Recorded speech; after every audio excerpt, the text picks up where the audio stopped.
பூமி எங்கும் பூ பூத்த பூவில் நான் பூட்டிக் கொண்டே இருப்பேன்.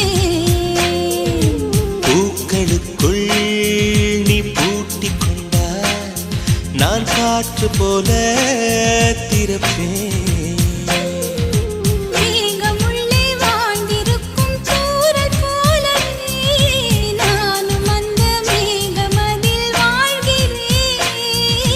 காற்றழுத்தம் போல வந்து நானும் உன்னைத்தான் முத்தமிட்டு முத்தமிட்டு போகிறேன்.